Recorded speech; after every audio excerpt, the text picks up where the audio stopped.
የኛ ሀገር ትምህርት ብቻ ሳይሆን ባይዘው ኢንተርናሽናል ትምህርት በዚህ ሰዓት በጣም የሚተችበት የሚመጣበት ሰዓት ነው። የተሽኮሉ ትክክል ላይክ ተመረህ ልትደርስ ነው። ላይክ ብዙ ያልተማረ ኦር ደግሞ እንትን ያቋረጠ የሆኑ ቲክቶከሮች ጋር ህይወቱን ሲቀይር ብዙ ሰዎችን የሚያስቀና ላይፍ ሲኖር እኔስ መማር ማለት ትጀምራለች። በቃ ብዙ ሾርት ከቶችን የሚያሳየሽ ደግሞ ይሄ ሶሻል ሚዲያው ነው።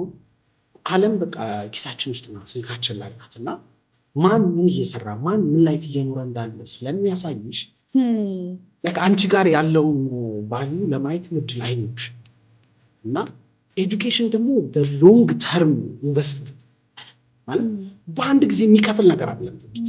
አሁን ለምሳሌ ዛሬ ያነበብሽው መጽሐፍ ደግሞ ዛሬውኑ ተግብረሽው ለውጥ ይሰጥሽ ሜቢ ፓይል አፕ ሲያደርግ ሲጠራቅ የሆነ ወቅት ላይ እያወጣሽ እየመነዘርሽ ልትጠቀሚ ትችላለሽ እንጂ እንትን አይደል። ደግሞ በራይት ነገር አንድ ጠቃሚ ነገር በጣም አሪፍ ነገር ሾርት ተርም ቫልዩ አይደለም፣ ሎንግ ተርም ቫልዩ።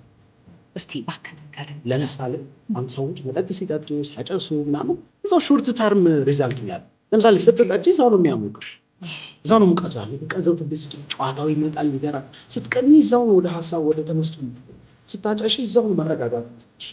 ስፖርት ግን ወዲያው አይከፍልሽም። ዛሬ የሰራሻት ስፖርት አትጠቅምሽም። የዓመቱን ስፖርት አንዴ ብትሰሪ ስትራፖ ነው የሚይዝሽ።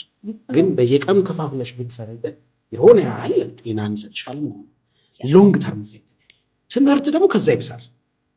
ማለት ትምህርት የ10 ምናምን ዓመት ጆርኒ ነው። ላይክ እንዴት ልበልሽ፣ ሩብ ክፍለ ዘመን ልታባክኝ ትችያለሽ ከእድሜሽ ላይ በትምህርት ሪዛልቱን ለማየት። ቢኮዝ ካየሽ እስከ 18 ዓመትሽ 12 ልትጨርሽ ትችያለሽ። ዩኒቨርሲቲ ገብተሽ እስክትመረቂ 20 ምናምን 22 ምናምን ትገቢያለሽ። ከዛ በኋላ ነው ወደ ስራ ልክ ነው።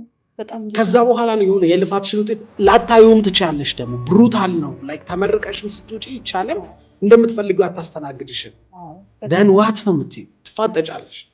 ከዛ ግን አንቺ እኮ አጥንተሽ ያጠናሽባቸው ሌሊቶች አሉ፣ ስታጠኛ ያደርሽባቸው የለፋሽባቸው፣ ጓደኞችሽ ፈታ ሲሉ አንቺ አይ አልልም አጠናለሁ ያልሽባቸው ሌሊቶች አሉ። ብዙ ያሳለፍሽው ድካም አለ። ቤተሰብሽ አንቺ ላይ ኢንቨስት አድርጓል። ልጅ የሆነ ቦታ ትደርሳለች ብሏል።